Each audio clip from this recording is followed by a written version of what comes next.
Freudiana Radio, la voz psicoanalítica del mundo.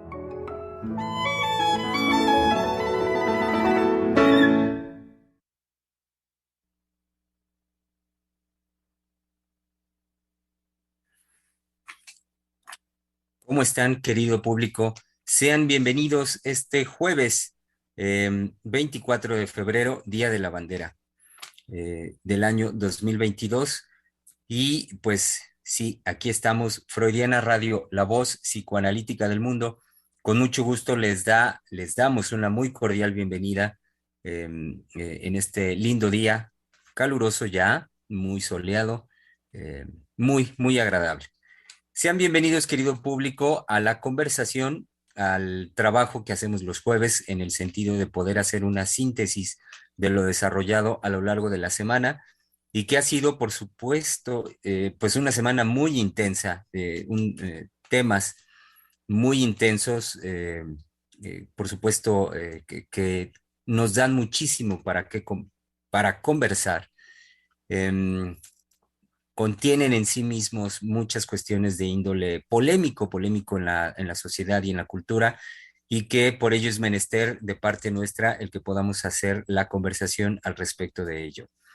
Comenzamos, si bien están ustedes al tanto, el día lunes al respecto de amor, el gran ausente en las manifestaciones de la sexualidad en el siglo XXI, y a partir del desarrollo de este tema en la conversación, llegamos el día de ayer a la posibilidad de conversar lo siguiente: la pornografía, la nueva escuela de la sexualidad de los jóvenes en el siglo XXI. Y bueno, ayer mismo dentro del trabajo, espero estén ustedes al tanto, y si no, corran y pónganse rápidamente al tanto de todo lo que ayer mismo la doctora Heiser pudo ahondar y abrir todavía más en la posibilidad de la conversación, eh, de una manera, híjole, si digo sorprendente, sé que me quedo corto, única, original. Entonces, démonos pues a la posibilidad de continuar hoy con esta conversación en el esfuerzo, como decía hace un momento, del que hagamos una síntesis, y para lo cual damos la bienvenida a nuestros queridos colegas del Centro de Investigación y Estudios Lacanianos. Perdón, luego se me pasa, si me permiten decir también, Germán López Díaz es mi nombre, psicoanalista miembro de CIEL, y que con mucho gusto doy la bienvenida a mis colegas que ya están aquí para la conversación, comenzando por saludar a nuestra colega psicoanalista del Centro de Investigación, Gabriela D'Artis. Hola, muy buen día. Sí, un día hermoso, soleado. Siempre es una obra de arte voltear al cielo y ver cómo las nubes nos hacen siempre una imagen diferente. Y estoy mucho en este tono de lo delicado, de lo bello. Muy contenta con la convocatoria que hacía ayer la doctora Heiser en el programa, en donde pudiéramos hablar de aquello que el psicoanalista se hace cargo en cuanto a la creación inédita, la creación estética. Eso me tiene muy contenta. Me parece que ahorita lo primero que puedo compartirles para dar pie a la conversación después de la presentación de todos mis colegas es justamente cómo el instante que se produce frente al encuentro del otro es un instante que deja una huella. Es un registro que se pierde, pero que la huella sigue latente, y me parece que el psicoanalista se hace cargo de los efectos de ese instante. Eh, Justo eso es lo que me ha puesto a trabajar la convocatoria que hace la doctora en esto bello, en esto estético, de lo cual solamente el psicoanalista puede hacer escucha y se puede hacer cargo de ello. Entonces, me parece increíble el trabajo que podemos hacer el día de hoy. Así es, Gabriela. Muchas gracias. Démosle también la bienvenida a nuestro querido colega Misael Montes de Oca. Sí, en definitiva, hola colegas, buenos días, por supuesto, pero ya estaba pensando que es el giro de ayer y la propuesta de la doctora en relación con la estética, Y el acto amoroso definitivamente me tiene a mí expectante, porque son esos momentos de trabajo donde en mi experiencia, digamos, de formación como psicoanalista, escuchar a la doctora en sus creaciones es verdaderamente un deleite. Entonces, también como lo es, por supuesto, el deleite que trabajar en conjunto con mis colegas en las conversaciones, pero que definitivamente digamos, el giro hacia la estética, desde el caso, em, algo que el psicoanálisis puede decir y develar, que no pasa necesariamente por la filosofía, por los discursos, pero que está ahí, ¿no? Es eso que decía ahorita Gabriela, de ese instante, ¿no? Del cual, si prestamos oído y damos soporte, está ahí. Es decir, es de lo que el psicoanálisis también se hace cargo.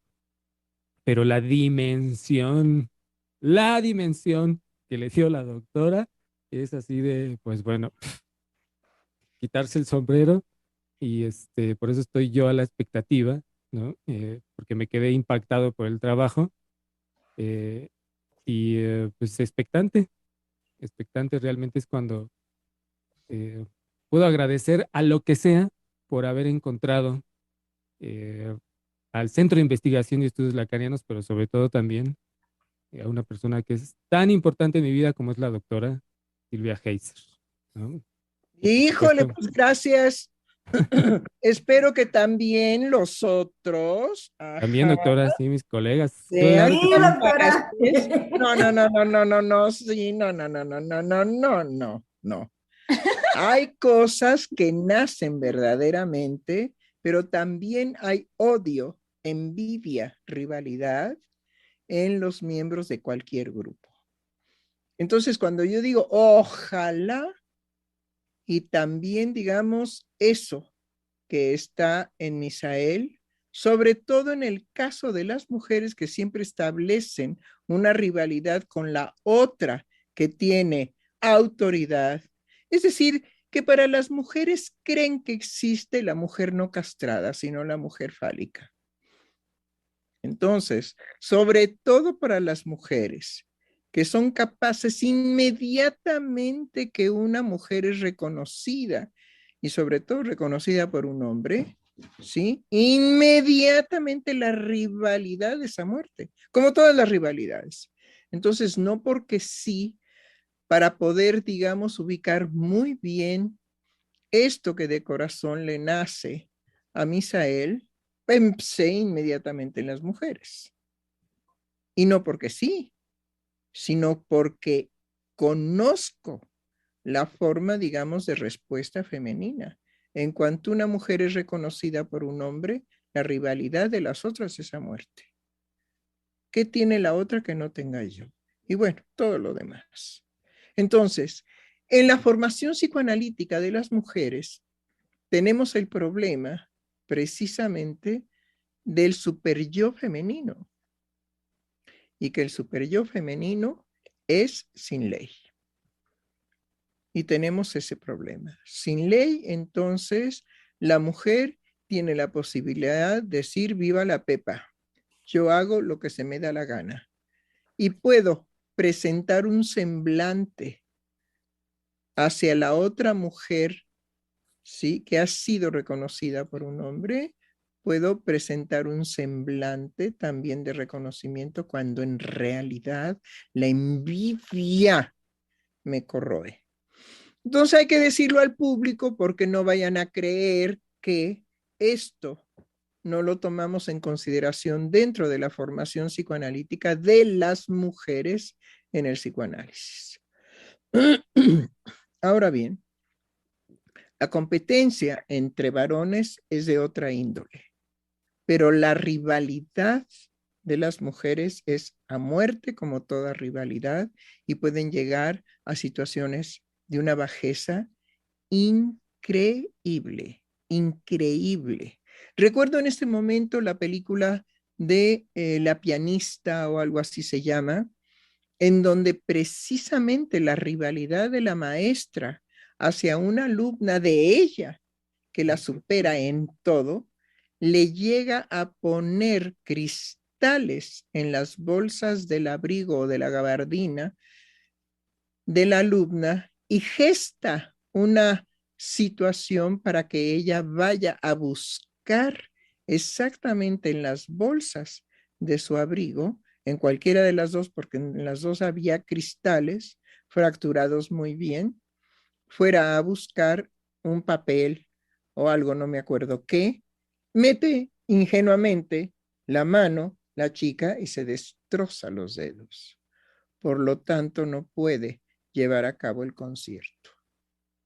Y ella ve con qué placer, ¿sí?, ha logrado la mutilación, probablemente para siempre, de esa destacada alumna. De ese talante es la rivalidad entre mujeres. Entonces, bueno, hay que decirlo, porque aquí el punto es que sí, indudablemente yo requiero de esas manifestaciones de afecto de la gente que se forma en el centro de investigación y que yo soy la responsable de la formación. Entonces, ¿por qué no decirlo? Indudablemente que yo requiero de esos reconocimientos, ¿sí? Y a veces en el programa, ¿sí?, se da el reconocimiento y como dice la doctora Lozano, y como dice la doctora Lozano, y como dice la doctora Lozano, y como dice la doctora Lozano, y es ahí donde yo me doy cuenta de que lo que diga la doctora Heiser queda propositivamente no tratado, o sea, en segundo término. Tampoco se trata de una rivalidad y de una competencia entre la doctora Lozano y la doctora Heiser, no va por ahí, pero yo no soy ingenua, yo me doy cuenta de eso. Entonces, ojo avisor, porque como ahora es la conclusión precisamente, de la posibilidad de el amor ausente en las relaciones actuales de la sexualidad humana, y es absolutamente ausente. Y vamos a las conclusiones. Resulta que tenemos el caso que nos proporcionó la doctora Valeria Reyes, en donde un paciente de ella le comenta al respecto de una situación en donde él es demandado por una mujer lesbiana a que la abrace y él se queda paralizado. Entonces nos cuenta la viñeta del caso y nos dice, bueno, es una fiesta, una reunión de amigos, dos parejas heterosexuales, una mujer lesbiana y un hombre soltero de cerca de 50 años que procura al grupo de un bienestar, sí, para que todo salga bien. Pero en el inter del desarrollo, digamos, de la convivencia festiva, ¿sí?, la lesbiana empieza a manifestar un estado de angustia intenso y no había nada que la calmara. Entonces, en su inquietud y en su desesperación, le grita al hombre, ¡cabrón! ¿No ves que me está llevando la chingada?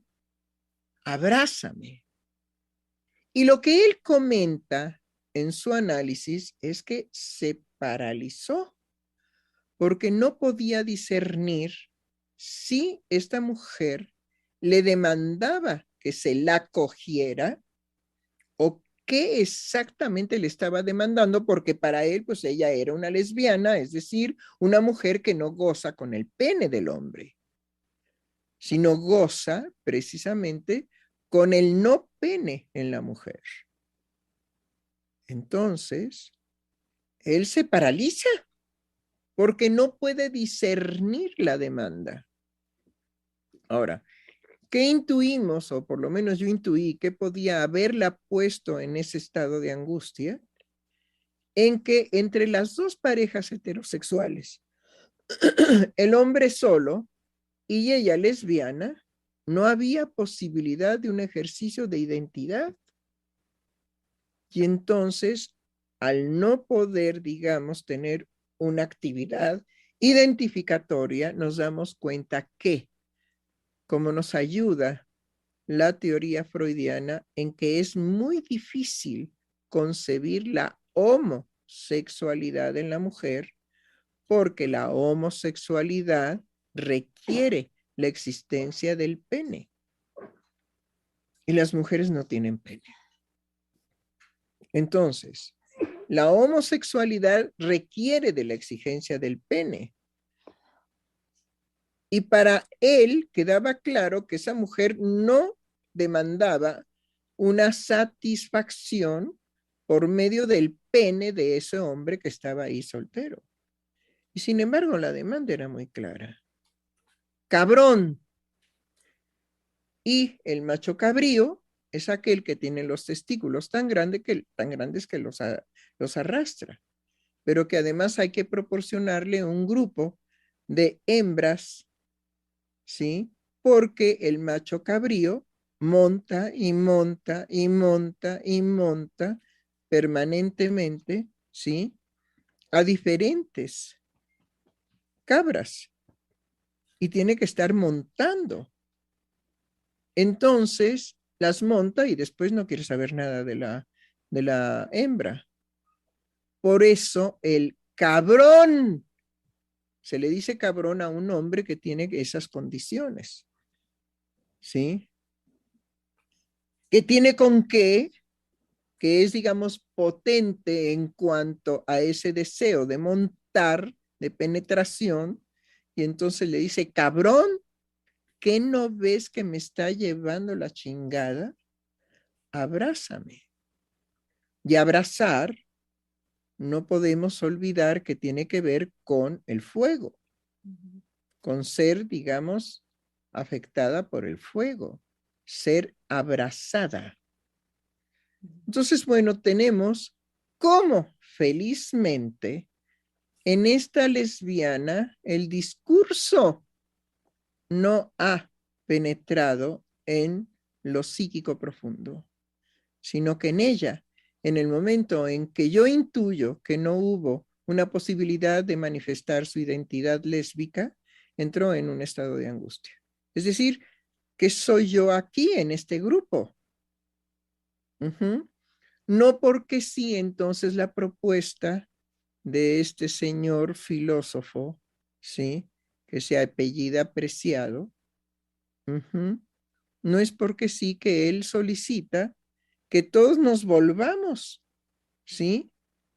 Consumidores de la hormona que podría inmediatamente acabar definitivamente con la heterosexualidad. Y que él nos propone que el uso de la hormona nos daría una libertad inédita a todos, sin querer darnos conciencia de que por qué tenemos que depender de una hormona y del gusto de este filósofo para que todos de alguna manera, según él, seamos libres de la bisexualidad. Porque él ataca la bisexualidad, él no está de acuerdo con la bisexualidad. Bueno, ¿y qué? Que no esté de acuerdo, puede manifestarse como en un desacuerdo. Pero ¿por qué Preciado quiere convertirnos a nosotros en libres sujetos, pero dependientes de la hormona? Bueno, vean nada más lo que son los discursos actuales. Lo que vemos en esta lesbiana es que precisamente no había dentro del grupo una posibilidad de hacer, digamos, su identidad que jugara, hacer que sea jugada su identidad. No había. Ella tenía que sostener frente a los heterosexuales y frente al hombre solo, tenía que sostener su decisión lésbica. Y lo que viene es un ataque de angustia. Y le demanda exactamente al hombre solo que la abrace. He ahí la posibilidad de ver que no importan los discursos, que hay algo del orden precisamente de la sexualidad humana que tiene que ver con que no se atrapa, ni se deforma, ni se define por los discursos. En todo caso, se ofrece una forma de perversión a través de los discursos para lo que sabemos que existe en todo heterosexual. El heterosexual se caracteriza por una renuncia, pero dinámica, es una renuncia dinámica permanente a la perversión entendida como alcanzar un placer erótico con negar la diferencia de sexos.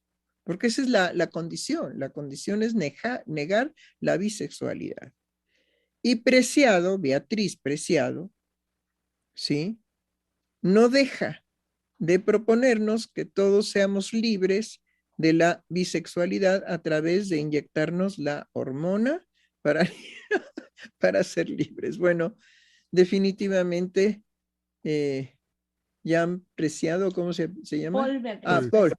Paul Beatriz Preciado queda en ridículo frente a la angustia y la demanda de esta lesbiana.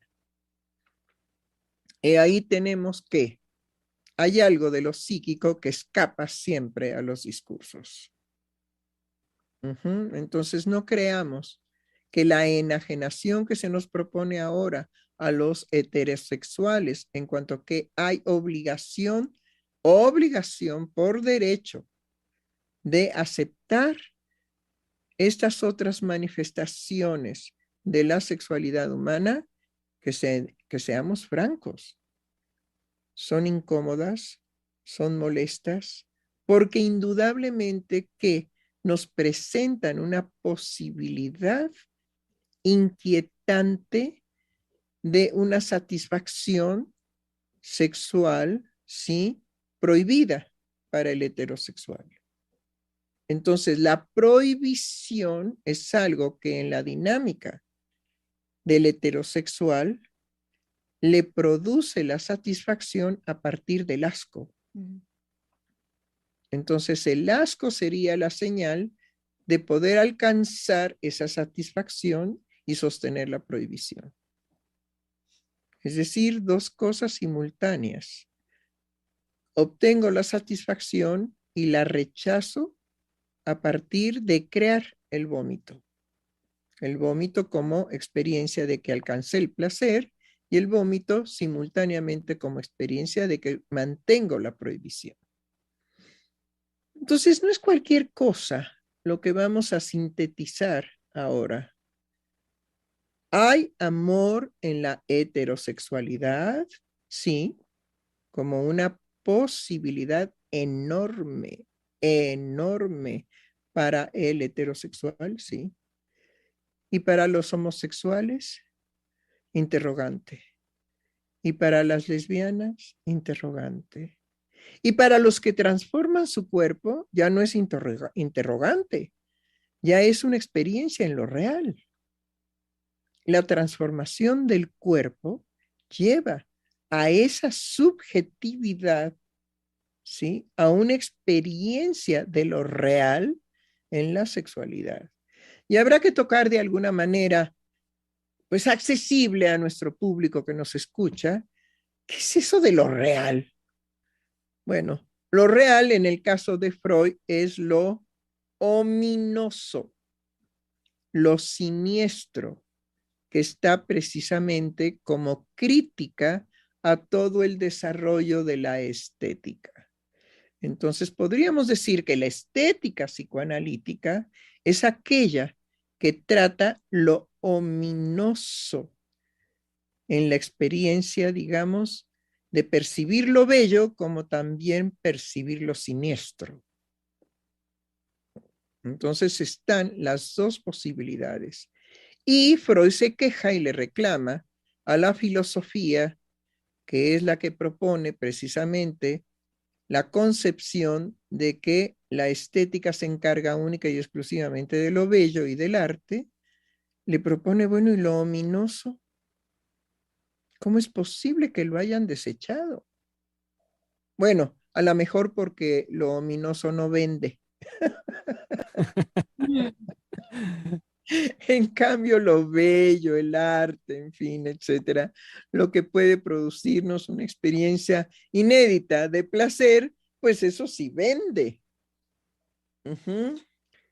Pero está entonces para dentro de nuestra posibilidad de hablar del amor como el ausente en estas nuevas formas de la sexualidad humana, ¿sí? Es al menos la pregunta, ¿hay amor entre las lesbianas? ¿Hay amor entre los homosexuales? En algo estamos seguros, no hay amor, ¿sí? En los que transforman el cuerpo. Porque en todo el discurso, su librito, digamos, ¿qué? Siempre se me olvida. Paul, Beatriz. Paul. Es que Paul no le queda, pero bueno, ok. Sí, por eso me cuesta trabajo. Lo que Paul Beatriz Preciado presenta es que él nos ofrece una libertad a los psicoanalistas sobre todo, si nos inyectamos la hormona para ya no depender de la bisexualidad. Ay, Dios mío, como si la bisexualidad fuera un asunto hormonal. Para él sí. No, pero ciertamente no es para el psicoanálisis un asunto tan sencillo y tan siniestro, tan ominoso como puede ser las consecuencias de una transformación del cuerpo. Entonces, ¿qué le falta a la estética? Lo ominoso, lo siniestro. Sí, Germán. Algo que me hace pensar, doctora, de inmediato es en cuanto a el amor como posibilidad y lo que plantea en el caso de quienes transforman su cuerpo. Pensé en lo siguiente, al pasar, vaya, en el heterosexual, el amor en tanto posibilidad es que habita en el heterosexual la duda, la duda permanente justamente en el ejercicio de sus formas de satisfacción erótica. En esa... No. En el heterosexual no hay duda. Hay un anhelo perverso. Hay una dinámica del deseo de alcanzar una satisfacción perversa. Si no fuera, digamos, seducido en algunas experiencias de mujeres heterosexuales, absolutamente heterosexuales, que estando casadas, ¿sí? Aceptan experiencias lésbicas. ¿Sí? No hay una duda. Hay un anhelo de alcanzar lo que en el heterosexual está constituido como prohibición, pero hay que entender también, digamos, cómo funciona la prohibición en lo psíquico. No es, digamos, amarrar al sujeto a una camisa de fuerza. No, es precisamente dinamizar permanentemente la satisfacción heterosexual, que es la prohibición. Entonces, ¿cómo opera la prohibición en lo psíquico? Opera precisamente de forma dinámica y constante en los sueños y en el estado de vigilia, puesto que un heterosexual puede soñar sueños definitivamente lésbicos y transexuales y todo el abecedario, ¿no? Hasta de la A a la Z. Todo eso está en la posibilidad del heterosexual. Solamente que él tiene posibilidades de acceder a un cumplimiento de deseo y que la conducta se manifiesta, que el cumplimiento de deseo perverso se ha llevado a cabo por el asco, por el vómito.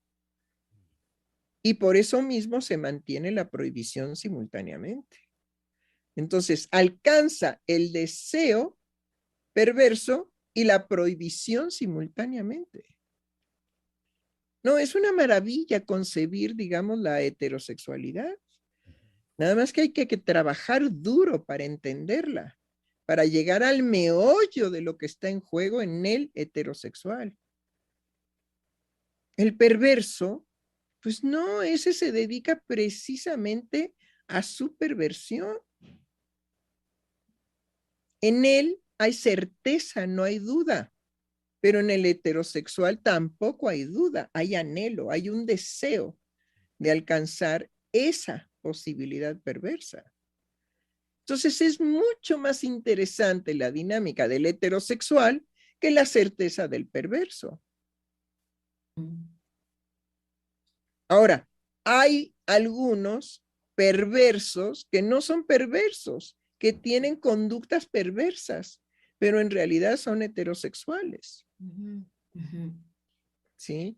Entonces, toda esta complejidad nos lleva definitivamente a qué nombramos nosotros ausente del amor.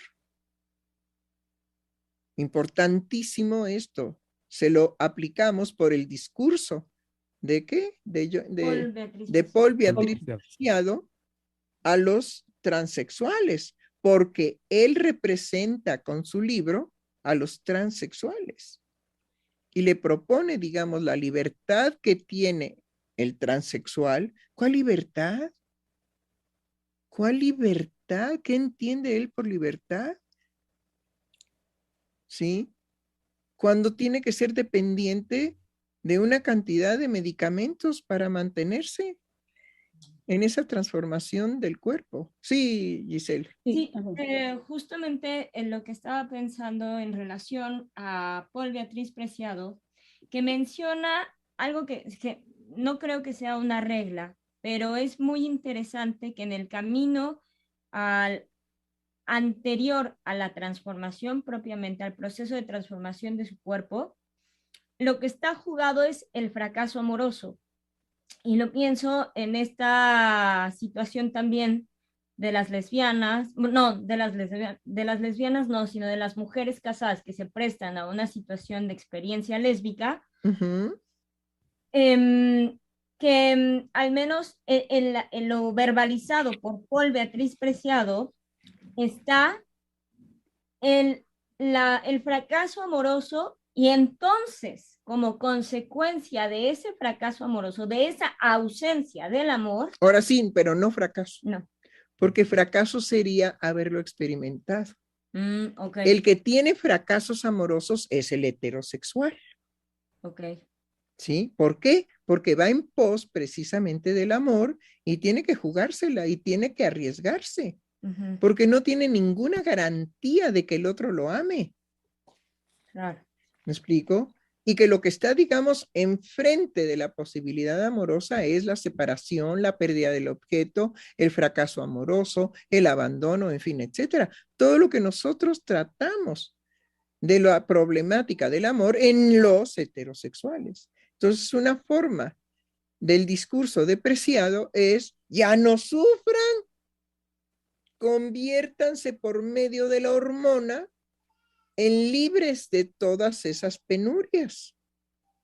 Y así lo va proponiendo de alguna manera, sí. digamos, tanta publicidad al ser lesbiana, sí, va en la línea de yo soy, o sea, yo puedo ser satisfecha por otra mujer que de alguna manera tiene saber sobre mí, y no me voy a enfrentar a la situación del encuentro con un hombre que me represente no solo la radical diferencia, sino que la expectativa y la demanda, que vemos la demanda la fuerza de la demanda en el caso que presenta nuestra colega Valeria, de cabrón, no ves que me está llevando la chingada.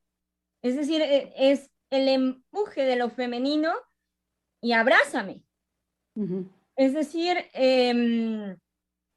pienso que esa manifestación de la demanda femenina al hombre está, ¿cómo decirlo?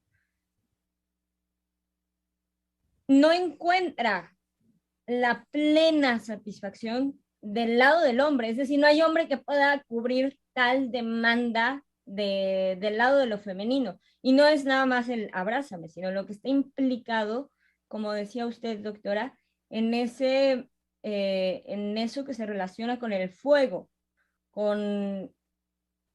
Ay, no sé, ya me hice bolas. Con la pasión. Con la Ajá. pasión, ¿no? Con la pasión, es la pasión, ¿sí? A ver, quería participar, Tere. Sí, sí. Bueno, colegas, es un placer incorporarme aquí al debate, a la discusión.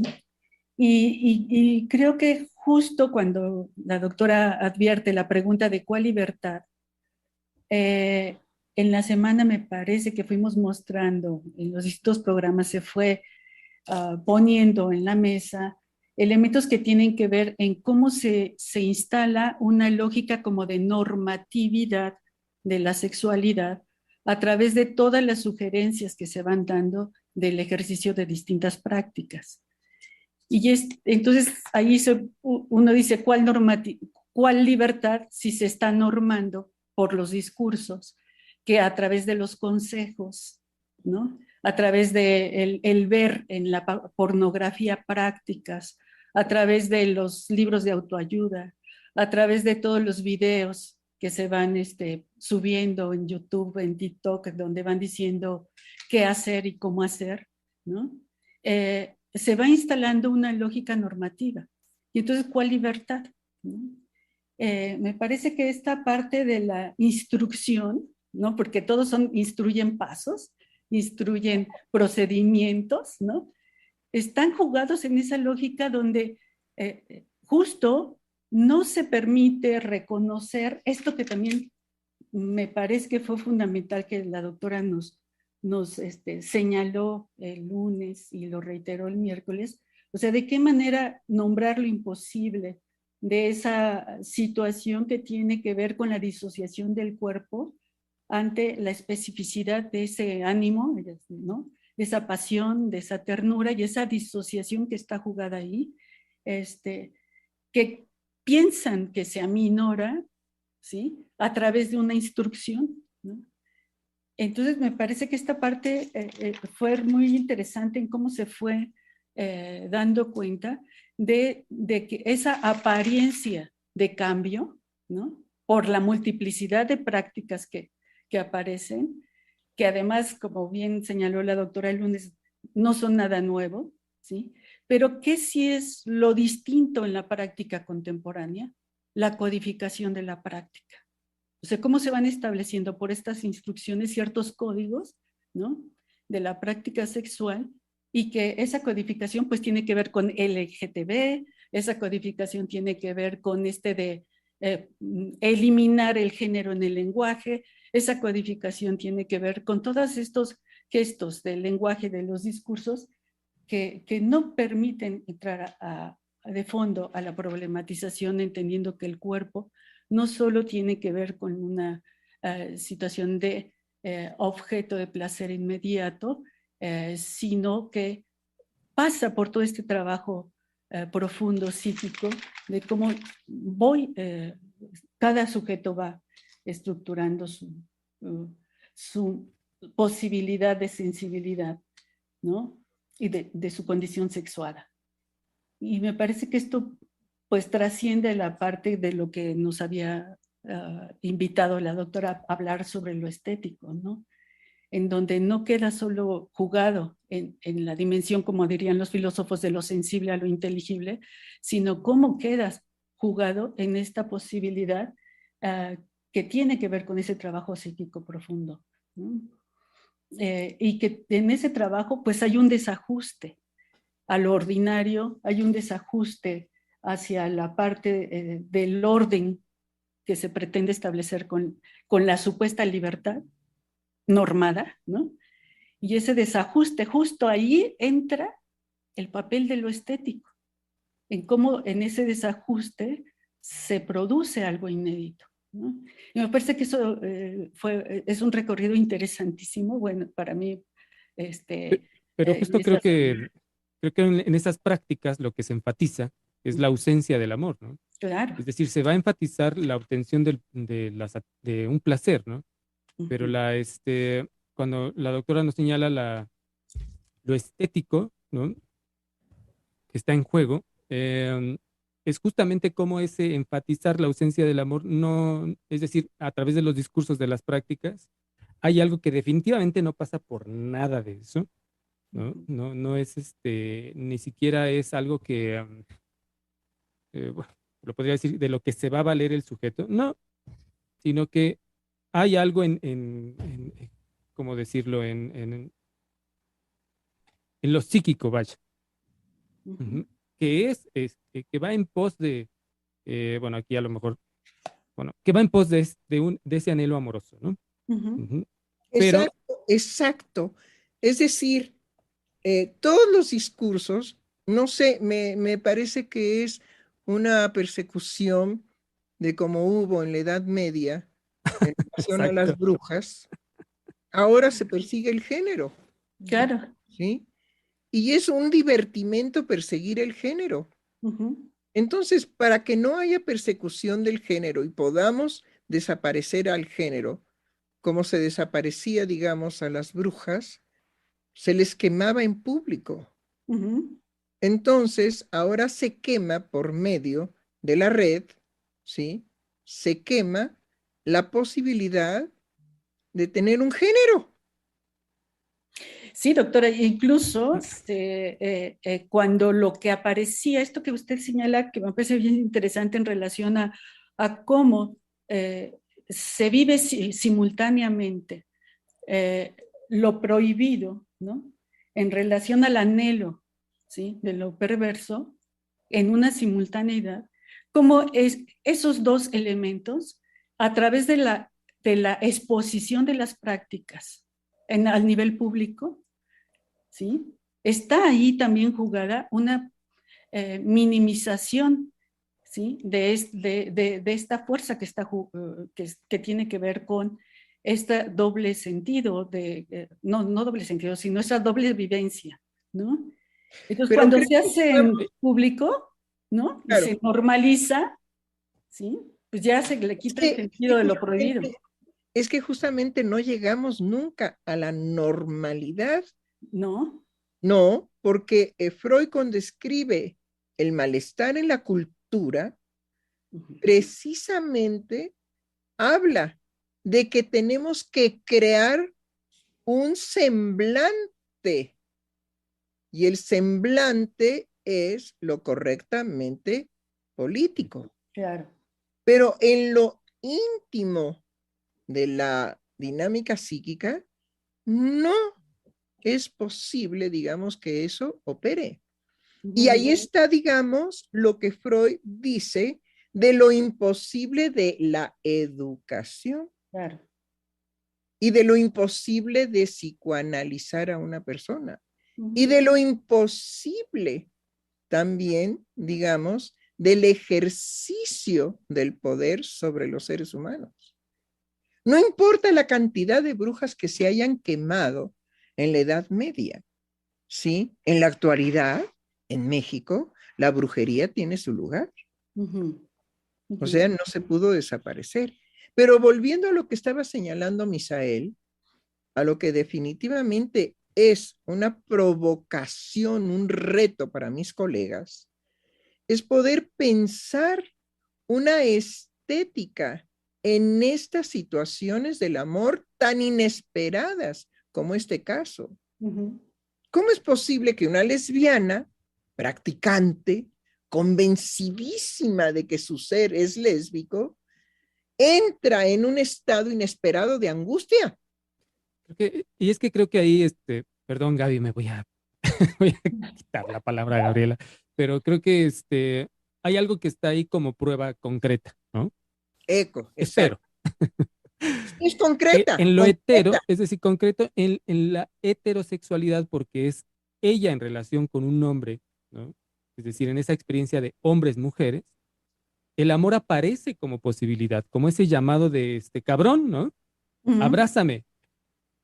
¿Y por qué aparece entonces como norma, en lo que nos venía diciendo Tere, como esfuerzo de prácticas, como discursos de, miren, ya el amor, ese amor ya no existe?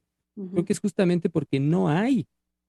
ese amor como posibilidad que se da en la heterosexualidad, en la homosexualidad, no. Puede estar la práctica de la obtención de placer.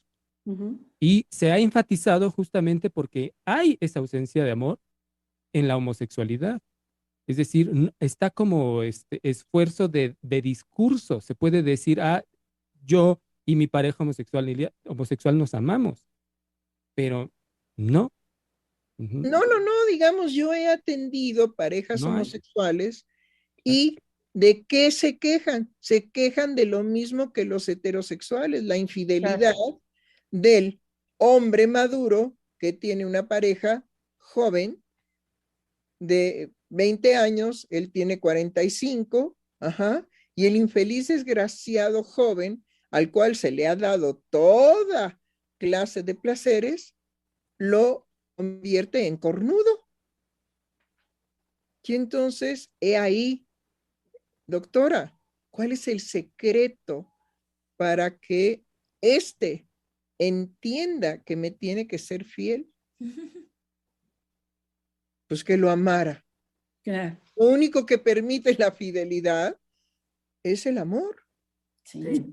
Cuando hay un amor entre los heterosexuales, las mujeres que se ofrecen al hombre, el hombre las rechaza brutalmente. Quítate de aquí, inmunda. Amo a mi mujer.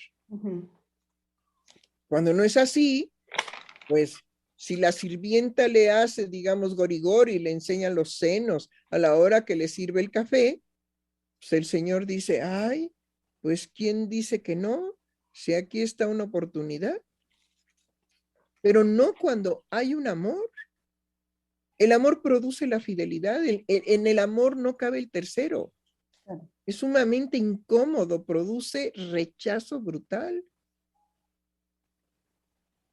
Y viceversa, cuando la mujer realmente, que es muy difícil, pero cuando la mujer realmente ama a un hombre, no lo usa, no lo utiliza para un bien propio, ¿sí? Sino verdaderamente pasa por la experiencia de no ves, ¿sí?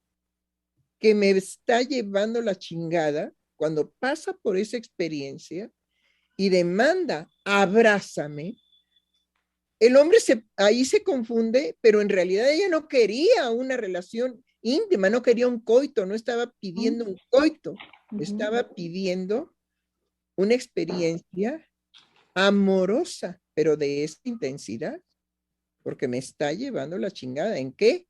Pues en un vacío de carencia de amor. Entonces, por favor, abrázame. Bueno, no le dice por favor, ¿no? Le dice, ¿qué no ves? Ahora sí que lo trata de estúpido, de imbécil, pero ¿qué no ves?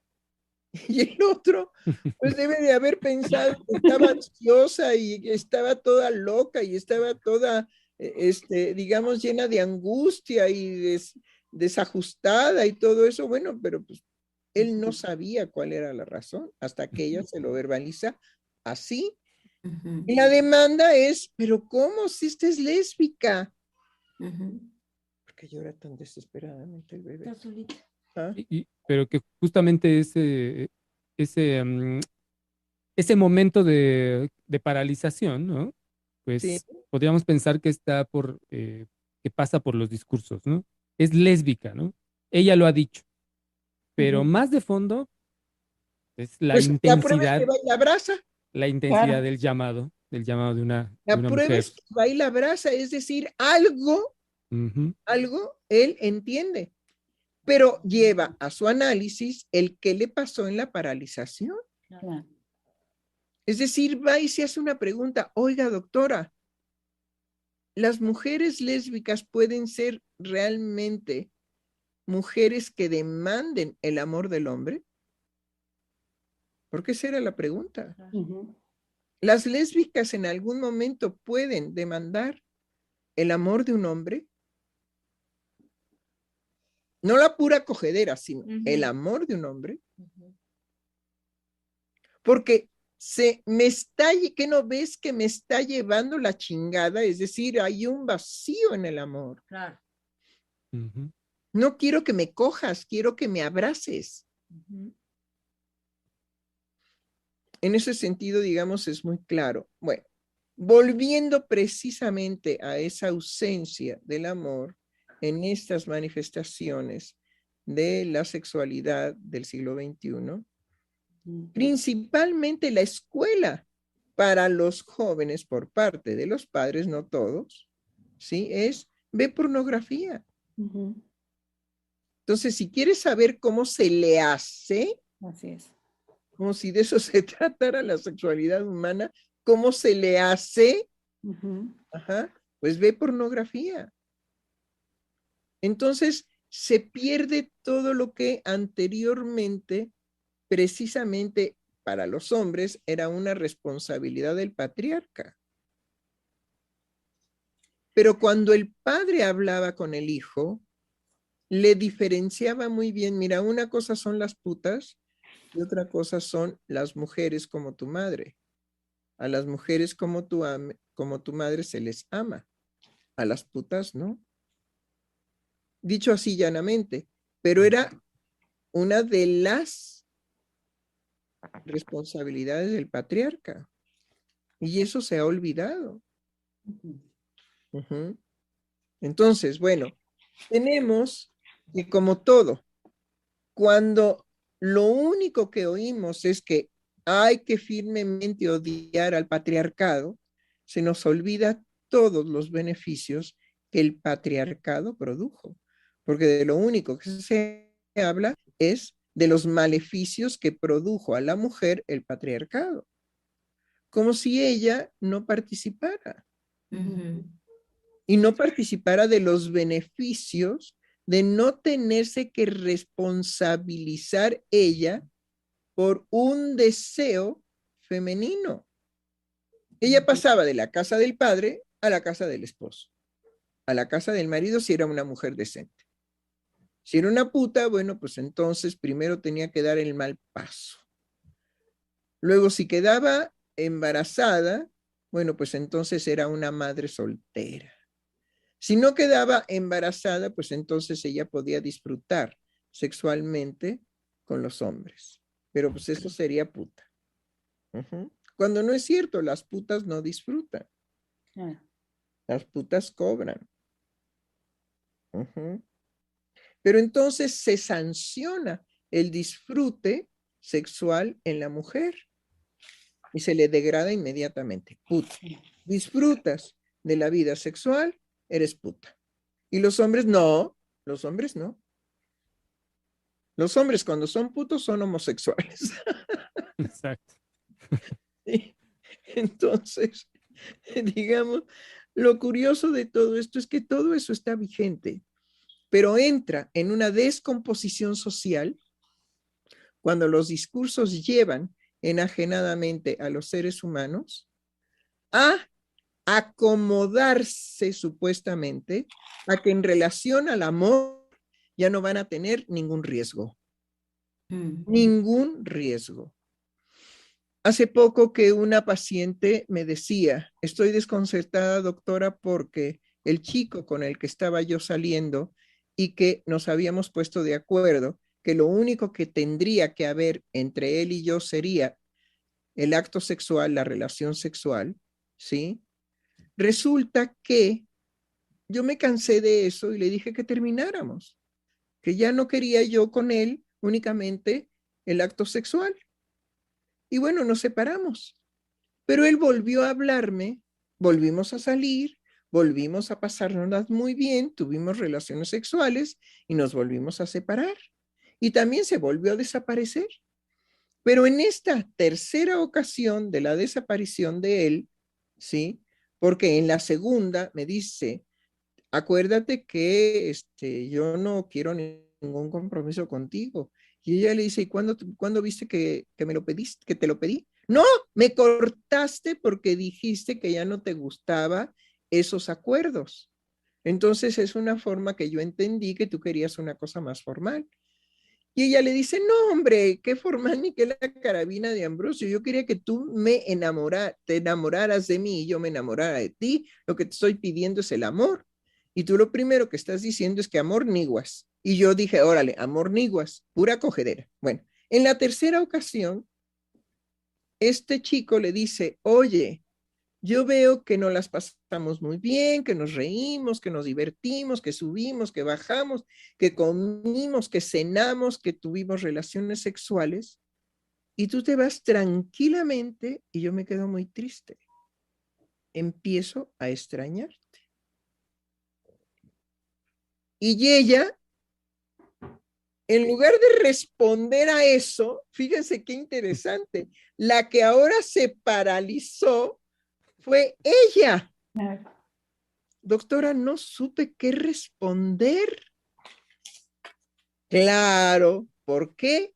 Porque en el fondo usted tampoco está dispuesta a pasar por la experiencia de la posibilidad de la pérdida, de la posibilidad de la infidelidad, de la posibilidad de la posibilidad de todo lo que involucra el amor. Entonces la que se paralizó fue ella. Y le dijo, no sé qué decirte. Y ¡brum! Se desapareció. Como buena mujer se echó a correr. Bueno, cuando los hombres son maricones se echan a correr, ¿sí? Entonces ella tenía derecho y se echó a correr. Y me habló urgentemente porque me dice, doctor, estoy descompuesta. Me ha pasado algo sorprendente. Y yo no pude responder. No, pues claro que no, porque usted en el fondo dice, niguas, yo quiero que él me ame, pero no necesariamente involucra que yo también. Claro. Y ahora está usted en esa situación. Entonces vean cómo el hombre en un momento dado puede descubrir que con todo y su convicción de que no quiero nada contigo porque yo tengo que estudiar y tengo que hacer y tengo que ganar dinero y tal, ¿sí? Un día le dice, oye, yo me quedo muy triste porque tú te vas, es decir, tú me puedes dejar. Y yo me pongo triste porque yo te he extrañado. Y la otra dijo, ¡ay, ay! Se echó a correr. Corre. Entonces, toquemos que la ausencia del amor no solamente está en las manifestaciones de esta sexualidad imprudente, porque lo único que pretende es que por derecho, ¿sí?, la sexualidad sea posible con niños pequeños, por derecho, ¿sí? Entonces, no nos quedemos ahí. También en la heterosexualidad no se quieren correr ya riesgos amorosos. Y bueno, desgraciadamente a veces la situación de no querer correr esos riesgos amorosos terminan en tragedia. Desgraciadamente, una amiga de un psicoanalista del centro de investigación, acaba de producir en el gimnasio un derrame cerebral a los 36 años, precisamente por una situación amorosa imposible de satisfacción. Y en un momento en que estuvo un poco coherente, porque sí se necrosaron varias partes importantes del cerebro, ¿sí?, le dice a su amiga, cuando ella le pregunta, ¿qué te pasó, fulana? Pues que la situación que yo tenía simplemente reventé, y después de eso empezó a delirar nuevamente. Entonces, uno dice, híjole, qué barbaridad no abrir un espacio para el amor, o abrir un espacio forzado para establecer una relación de pareja, hasta que reventó. Entonces también hay tragedias entre los heterosexuales en función de las necesidades que puede tener una mujer, ¿sí? De no me importa que no me ames. Aquí te tengo y aquí te muelo, ¿no? Hasta que, como ella dijo, lo que me pasó fue que reventé. Reventé de una situación insostenible. Porque llegaron inclusive al matrimonio. Se casaron. Pero en pleno matrimonio, él se va y se pierde. Y la gente preguntaba por el novio y el novio no estaba. Sí, pues ya me casé, pues ya, la fiesta es de ustedes. Y no importó, ella sostuvo esa relación, él también, ¿no? Y ella le dijo, hasta que reventé. Lo que pasa es que reventé. Pero bueno, hay tragedias también en el amor por sostener una relación que no funciona, que no es satisfactoria. Pero también hay gente que no quiere terminar la relación cuando ya no hay amor, cuando ya no hay ni siquiera deseo, ni amor, ni nada.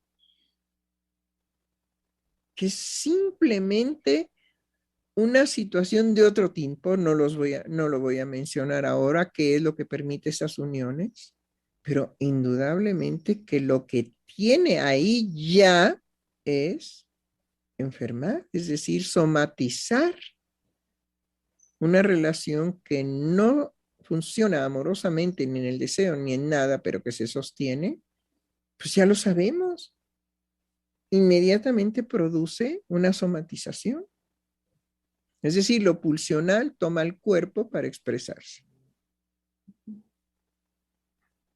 Y tiene que ver con el amor. Y tiene que ver con la imposibilidad, la ausencia, y sin embargo se conserva la relación. Duermen juntos, en la misma cama. Comparten gastos. De vez en vez se van a comer juntos con todos los hijos. Y invitan a otros y amigos, y pues aquí no pasa nada. Qué horror. Sí me hace pensar en un recorrido que estuve haciendo al respecto de la elección de objeto, es un término que Freud trabaja. Sí, Gaby. Justamente hablaba de cómo cuando se establece una relación perversa, es decir, que no va por esa corriente afectiva, amorosa, para abrir la posibilidad afectiva, es imposible que se despierte una corriente amorosa entre uno y otro. Y yo entendía la corriente amorosa y sobre todo escuchando ayer la convocatoria que usted hacía con nosotros de poder ver lo estético en la creación analítica, es justamente cuando uno se deja atravesar por aquello que te va a despertar el encuentro con el otro. Y cuando tú colocas a la persona como un objeto al cual le vas a tener cierto beneficio, vas a tener cierta comodidad, es decir, lo vas a colocar únicamente en esa satisfacción inmediata, es imposible que se pueda dar ese instante en donde uno pueda ser atravesado. Algo que a mí me sorprendía mucho del trabajo que usted ayer hacía, doctora, a mí me pareció artístico lo que hizo en cuanto a detectar perfectamente qué es lo estético en ese encuentro amoroso en las condiciones actuales. Es decir, cómo poderle dar palabra y escucha a ese instante en donde la mujer es atravesada, no sabe por dónde, ni por qué, ni desde dónde, ni hacia dónde. El hombre también es atravesado desde el llamado femenino y ahí se hizo una creación. Entonces, es esa producción inédita que viene desde el ser atravesado, desde el no tener nada, desde el no depositar una expectativa, desde el no depositar una referencia o por lo menos ser investido con un discurso. Es un instante de lo que te produce el otro y de lo que tú descubres que te produce. Ahora los discursos han intentado acallar la verbalización, por ejemplo, en la mujer, de lo que un hombre sí te puede brindar, de lo que un hombre te puede dar, y solo el hombre te lo puede transmitir así. Se ha hecho un empuje en donde hay una campaña en que todo lo que el hombre pueda brindar es reemplazable o yo misma lo puedo construir como mujer. Todas estas posturas no permiten que la mujer descubra que cuando en esos instantes lo que requiere es el abrazo de un hombre, se pueda verbalizar en esa posibilidad, en ser atravesado por lo que me produjo eso en mí, eso que habita, eso que se sostiene. A mí me parece que cuando usted ayer decía que inclusive hacía una fiesta de lo que el psicoanálisis podía salvar en toda esta situación, en toda esta complejidad de las imposibilidades de que el amor surgiera, justamente tenía que ver con eso, tenía que ver con que siempre hay un instante que condensa la vida psíquica de una persona y cuando se despierta, cuando se detona, el psicoanalista se va a hacer cargo de los efectos de eso que se detonó, porque ese instante lo vamos a perder, es un contenido que no vamos a poder materializar, es un contenido que va a tener un esfuerzo de verbalización, pero lo que viene, lo que produce en un conflicto, en un doctora no sé qué hacer, en un yo hice esto y respondí, le abracé, es decir, todo eso ya va a ser un efecto del instante que produjo una me decía usted que produjo una huella. Una huella, sí, doctora. Sí. Exactamente. Tal vez el instante se pierda, pero no olvidemos que dejó una huella. Sí. Esa huella va a tener, digamos, una participación en nuestra vida. Sí, permanente. Lo que estaba revisando era que la huella némica quedaba inscrita en el aparato psíquico y solamente requería determinados estímulos para que volviera a tener una actividad, pero el estado de la huella anémica es permanente en las distintas estructuras del aparato psíquico, ¿no? Entonces, sí, un evento, digamos, que se ha vivido no desaparece nunca, deja huella. Se puede no recordar y creer que no existió también, pero la huella ahí está. Sí. Tiene el micrófono apagado, Germán. Creo que quiere hablar.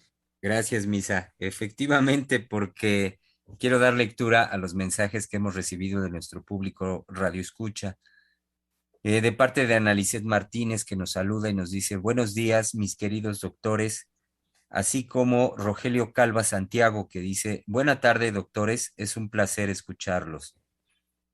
También Yesenia García Salgado, que nos dice: buenos días, doctores, mis amados doctores. Yo he estado encantada con estos últimos programas. He sido atravesada, conmovida, fascinada con el desarrollo del tema del amor. Pensaba cómo a través de mi historia, lo que he llamado amor no ha sido más que una demanda hacia mi propio narcisismo, justo como todo lo que la ciencia dice que debe ser, dando solamente si se recibe. Sin embargo, soy otra después de haberlos descubierto a ustedes. Las palabras no me alcanzan para describir lo que ha sido para mí escucharlos después de casi 2 años. Aún no tengo la oportunidad de formarme con Ciel, pero también para mí todos ustedes se han convertido en parte de mi vida. Y la doctora Heiser es una de las mujeres más importantes para mí. Gracias. Todo mi amor para usted, doctora, y para todos ustedes. Híjole, pues padrísimo, porque sí, necesitamos el amor, todos estamos carentes de amor, así es que todos andamos bien necesitadotes, nada más que hay que saberlo pedir, hay que saberlo, digamos, crear, hay que saberlo producir.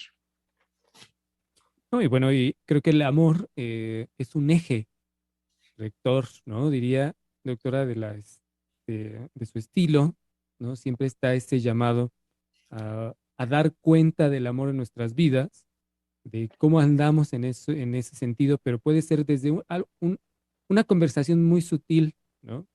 Estando en la cocina, por ejemplo, hasta un llamado que puede ser muy intenso, fuerte, ujú, por lo que para un analista es, digamos, creo, en su clínica, en su transmisión, pero en su vida, ¿no? El amor. Entonces, creo que es un eje que si los radioescuchas se animan a escuchar todos los programas del primero a este, está siempre el amor, ¿no? Ya. Hay que prestar oído en algunas emisiones, ¿no? Pero está siempre el amor. Ay, ahí entró Entonces, la voz. sí, entró el llanto. O bueno, la Y, vocecita. y Sí, esto también, perdón, Misa, ahorita escuchando el comentario muy lindo de nuestra radio escucha, me hizo pensar algo que hace mucho tiempo la doctora me señaló y que además son de esas cosas que uno sigue pensando por mucho tiempo, en donde me decía que hay demandas que son amorosas. Ujú. Y entonces, para mí ha sido una labor empezar a distinguir lo que es esa demanda femenina feroz, ¿no? En donde se le impone al otro, y cómo una demanda femenina puede hacer un lazo amoroso con el hombre. Es también darle ese lugar en donde eres tú quien puede darme aquello que puede ser una corriente amorosa. Entonces, me hacía pensar mucho, desde entonces que la doctora en alguna vez me lo comentó, yo decía, wow, cómo desde mi vivencia había moralizado el que por ser mujer y demando, la renuncia tendría que ser a mi demanda, ¿no? Y entonces a lo mejor eso habría una posibilidad amorosa con el hombre distinta. Si no le demando y no lo aturdo y no lo atosigo, a lo mejor sí me quiere, ¿no? Como que por ahí lo intenté con algunas parejas y tampoco funcionó. Más bien era la idea de poder decir cómo una demanda femenina puede estar al servicio del vínculo amoroso con el hombre.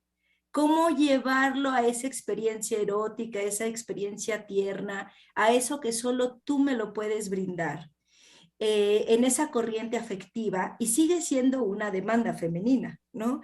Entonces, ahorita me evocó este último comentario que nos hizo nuestra radio escucha, justamente en también podernos plantear cómo hay circunstancias constitutivas de lo femenino, de lo masculino también, que no necesariamente tenemos que erradicar, sino cómo podemos hacer de eso una corriente amorosa con el otro. Sí, creo que sería genial que armáramos un programa, ajá, de puros consejos en relación al cómo, pero siempre considerando que ese cómo del cual nosotros hablaríamos, hay que considerar que va en posibilidad del fracaso. Claro. Sí, Sí, sí, no como podríamos, Es que solo así. podríamos hacer un programa genial. El cómo, pues hazle así, préstate así, taralala, todo lo que nosotros podríamos aportar de toda la experiencia clínica que tenemos. Es enorme, Sí, es sí. enorme. En el buen sentido, si hiciéramos un libro de consejos o del cómo, ajá, pues se vendería como pan caliente porque Claro. todo el mundo anda en pos y en la búsqueda del cómo, ¿sí? Y es haríamos además uno para adolescentes, ¿no? También para que no fuera nada más a la pornografía. Bueno, la cuestión es que la condición ética es, bueno, pero todo esto hay que considerarlo desde el fracaso. Porque lo que sí es auténtico es lo que se llamó hace mucho tiempo el flechazo de Cupido. Y eso sigue, eso sigue, eso se da. Y es que aquí lo que usted señala, doctora, es bellísimo porque una cosa es que uno se coloque frente al consejo para completar mi expectativa y otra cosa es que uno se coloque frente al consejo partiendo de que pues puede fracasar. O sea, esto no sabemos qué va a despertar, no sabemos qué efectos va a producir ni en mí ni en el otro, porque también tenemos que partir de ahí. A lo mejor en mí Una vez que ya lo verbalizo, no, pues ya no tiene el mismo efecto y no sabemos qué va a pasar con el otro, pero cuando uno se coloca con el consejo, está padrísimo el proyecto, con el consejo a partir de abrir la posibilidad de lo incierto, de lo no garantizado, Teniendo la seguridad de que va a de que va a fracasar. fracasar, exacto, sí, es muy Sí, hay que tomar en consideración de que va a fracasar. Eso está padrísimo. Ahora, Entonces, sí, sí, es que creo que parte de del esfuerzo también del llamado que usted nos ha hecho de hablar del psicoanálisis en la vida cotidiana, sí. si bien ahorita lo puedo pensar, las emisiones durante los 2 años no han sido aterrizar en el consejo, ¿no? Ujú. Pero creo que el esfuerzo de que sea desde la vida cotidiana, creo que Ujú. sí ha hecho un beneficio en el sentido de ser un discurso más cercano a la experiencia y no desde una omnipotencia, ¿no? Como en Bueno, otras. nuestra radio escucha lo acaba de decir. Sí, Exacto. claro. Sí, sí, sí. Yo vivía en una experiencia narcisista. Sí. Es después de 2 años que yo puedo plantearme la posibilidad del amor. Claro. No desde no desde el narcisismo, Ujú. sino desde otra forma que ustedes me han permitido encontrar, escuchar, ¿sí? Ujú. Hay otra forma. Ah, bueno, esto también es lo voy a decir de otra manera, es una demanda que creo el estilo de transmisión tiene, ¿no? Es decir, en algunos momentos se ha mencionado por los comentarios de los radioescuchas de cómo es un programa que también exige prestar oído, ¿no? Claro. Sí. Que el que escuche realmente esté dando de sí escuchando, ¿no? Claro. Lo poco, mucho, no sé, pero que ahí ¿no? Que no sea una cuestión, ¿cómo se puede decir? De ruido blanco que acompaña, ¿no? Como muchas veces No, pueden sí. poner en las Claro. noticias. No, Ujú. con lo que dice la radio escucha, me hizo pensar, mi acercamiento hacia él fue por los programas de radio en radioeducación, ¿no? Y Ajá. justo de estar escuchando, ¿no? Pero el escuchar que simbra a uno, que moviliza, ¿no? Que hace que, pues como el flechazo, ¿no? Que hace que me coloque ahí Sí. en ese anhelo de arriesgarme, ¿no? Y bueno, yo creo que algo que tiene que ver con el amor en términos de lo que Ciel da y lo que la doctora ha imprimido es en cómo va tomando ese anhelo, esa inquietud, ¿no? Y lo sostiene con amor para aceptar la fuerza de revisarse uno mismo, ¿no? ¿Y qué es lo que también está en que sea en vivo, ¿no? En que no haya sido grabado, como hubo también programas grabados, por supuesto, hace unos años, pero creo que es dejar esa marca, digamos, de lo vivo, es decir, de lo inesperado, que puede ser también, como ahorita aquí está nuestra colega Giselle, que nos quiere distraer, Ya de lo deje la inesperado, que no es lo mismo, espérame, que no es lo mismo Es que en algo el que la doctor doctora Misael, también, cuando uno hace el dedito para sí, me pedir la distraigo, mano, se mete. pero es Uno que levanta su algo manita. que quería puntualizar es cómo la, Misael, la doctora no, bravo, Misael, bravo, no se deje sí, no, vencer por el espérense, grito de Giselle. Bravo, siga. porque es de viva voz y que, digamos, aunque podríamos dejar palabra escrita y demás, no se parece a la transmisión de la palabra, no, la transmisión de la palabra de lo que condensa la palabra muy al parecido de la música, muy al estilo de la música, ¿no? Ay, bravo, Del sonido, bravo. es Qué lo que bueno que toca, digamos, trasciende, ¿no?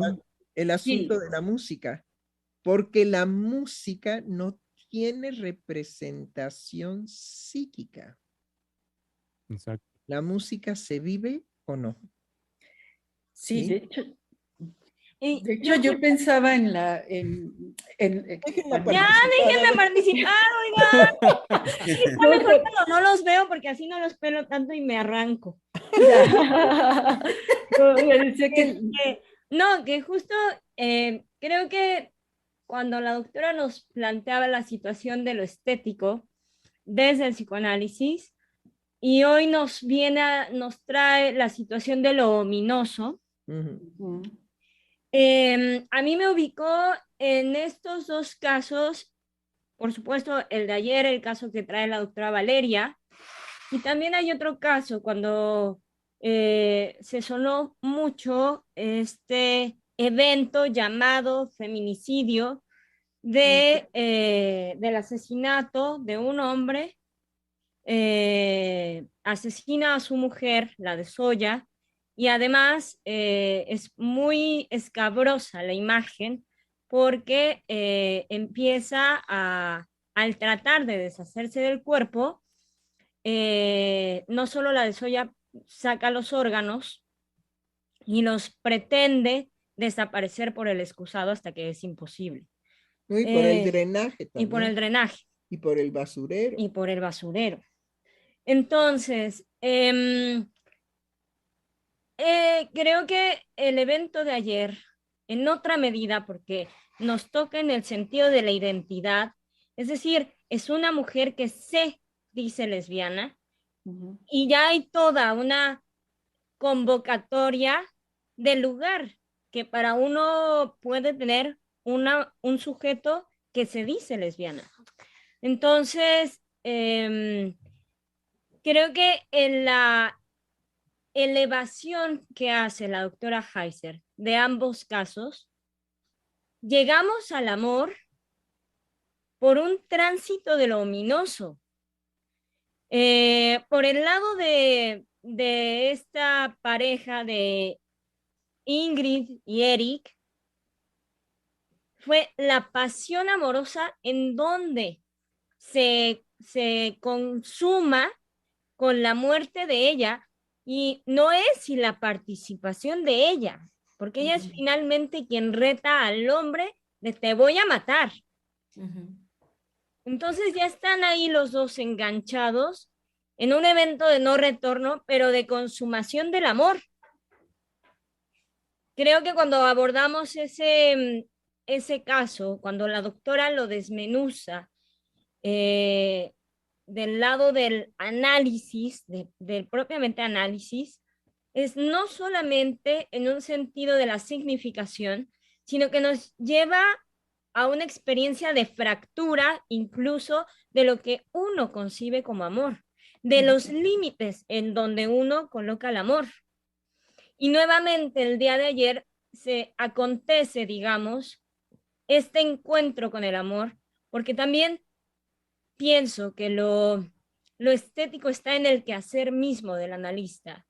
Es decir, es no solamente una búsqueda de la verdad, sino el coraje con el que el analista atraviesa más allá de los prejuicios morales. Entonces, pienso que esas fracturas que nos abren el mundo, que a mí me han dejado pensando, me marcan, dejan huella. Creo que es difícil agotar en un programa de conclusiones de manera tan precisa lo que la doctora nos trae como sabiduría. Entonces, no del lado del consejo, pero sí del lado de la sabiduría que transmite un sujeto, en donde no puede uno deslindarse de en qué fue tocado. Es decir, uno es atrapado por la sabiduría de la doctora. Entonces ya no te puedes mover de esa experiencia y entonces estás colgado en tu propio camino que digamos que desemboca en uno también una experiencia de cuestionarse qué lugar le va a dar al amor en su propia vida. Entonces creo que eso hace trascendente permanentemente los programas. Amén. Amén. Sí, sí, Con totalmente. bebé al lado, con bebé aquí al ladito. Oigan, si me permiten dar lectura a los últimos mensajes que recibimos el día de hoy. Nuestra colega del Centro de Investigación, Patricia Aguilar López, que nos dice, la doctora Heiser siempre propicia el amor en todos nuestros actos de nuestra vida. Y también nos dijo, la carencia del amor no permite la creación. Ay, eso es hermoso. La carencia del amor no permite la creación. Es por lo que vemos, digamos, tantos jóvenes, ¿sí? Sin el sentido de su vida, que sin embargo, digamos, están viviendo, pero están viviendo separados de darle un sentido a su vida. Y es tristísimo ver, digamos, cómo entonces vienen los episodios de ansiedad, los episodios de angustia y por supuesto la salida en el suicidio. Ahora, hay suicidios a largo plazo que puede ser las adicciones o que puede ser ponerse en peligro, ¿sí? Y hay suicidios a largo plazo en donde se pasa de un estado depresivo a otro depresivo, a otro depresivo, y se vive, digamos, la vida cotidiana en una pérdida de emoción, sino como un autómata, que va y realiza una serie de actos sin que tengan un sentido para él. Eso es lo que yo he visto, por ejemplo, en muchas universidades en la actualidad. Los chicos están perdidos así, divagando, no hay vida en ellos, no hay una razón de apasionamiento, ¿no? Sino que ahí están y sí están los otros y se hablan, pero está el celular de por medio y la pena, la tristeza, la depresión es evidente, ¿no? Es muy triste lo que tenemos que vivir y no es en México, es en todo el mundo. Sí. En todo el mundo. También nos escribió Seferim Magnanimus diciendo, no deberían de dudar en realizar una publicación escrita. Si bien existe la memoria digital de sus conversaciones, la escritura es lo que prevalecerá. También otro comentario de Yesenia García Salgado que nos dijo, estoy de acuerdo que no tenemos la certeza de ser correspondidos y posiblemente podamos fracasar la mayoría de las veces. Recuerdo a un chico tímido de 20 años, se había enamorado y tenía miedo de decírselo a su amada. Sin embargo, después de varias sesiones, me dijo algo que me tocó profundamente. Y lo cita, doctora, si tengo solo una de 100 posibilidades, la tomo. También nos escribe nuestra colega del Centro de Investigación, Mayra González, que nos dice, el psicoanalista es quien recoge lo peor del ser humano y con ese acto abre la posibilidad a una creación inédita como el amor. Les mando un fuerte abrazo, colegas, y que viva Ciel. Sí, de veras, pues que eso es ciertísimo. Ese es un quehacer, una tarea del psicoanalista que lo llena de muchas expectativas de realización. Y de realización en él y de realización para otros.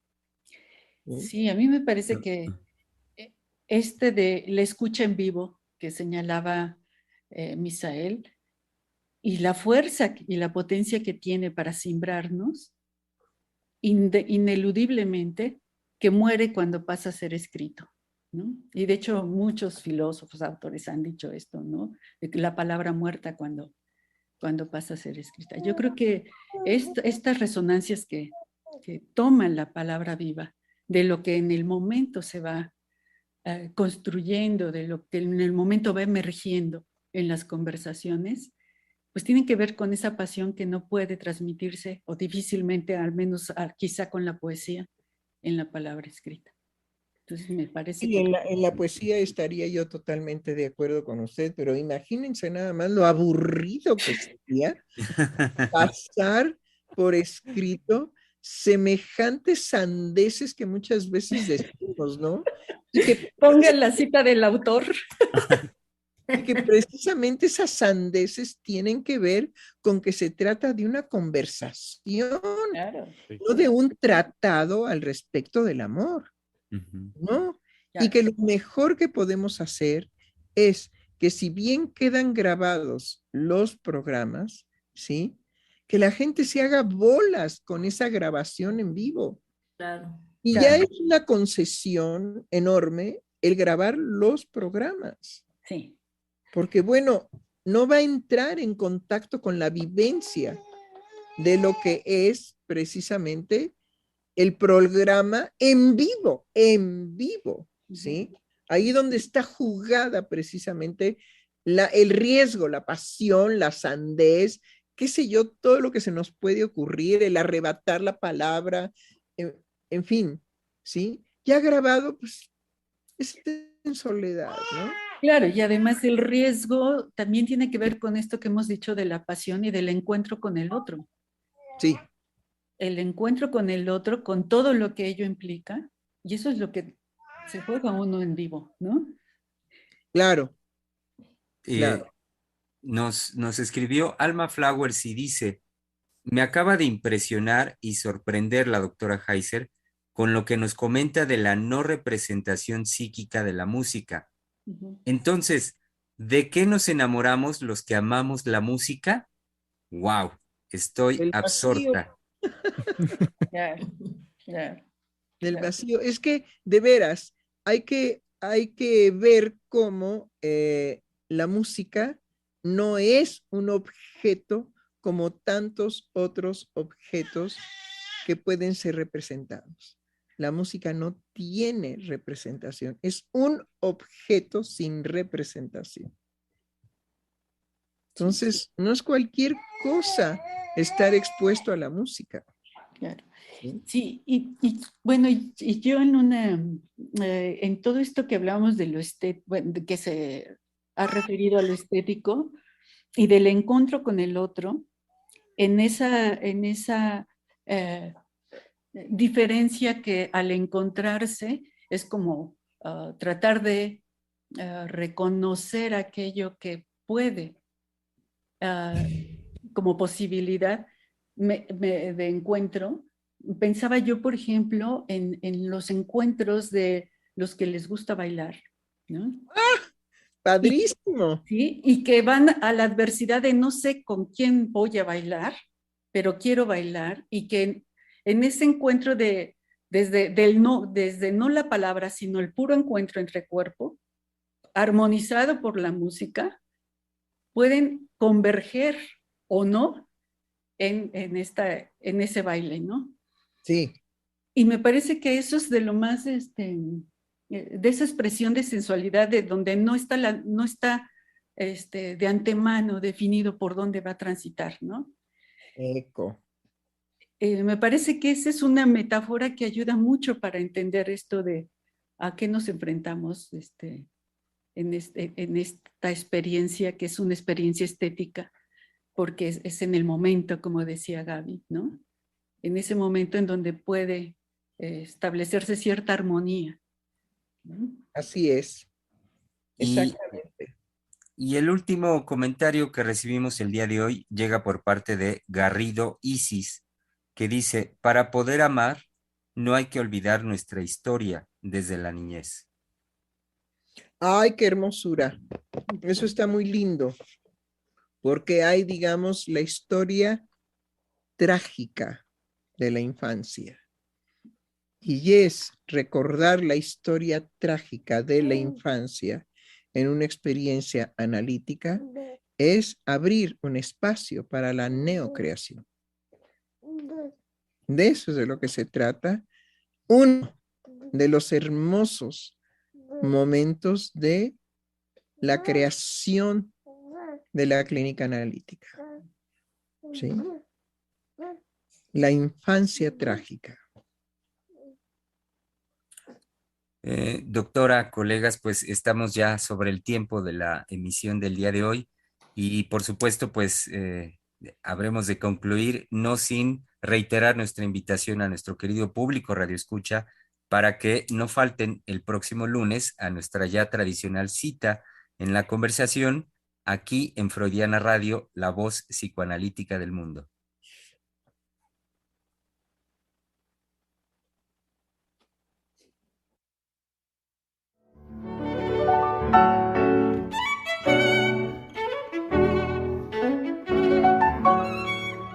Freudiana Radio, la voz psicoanalítica del mundo.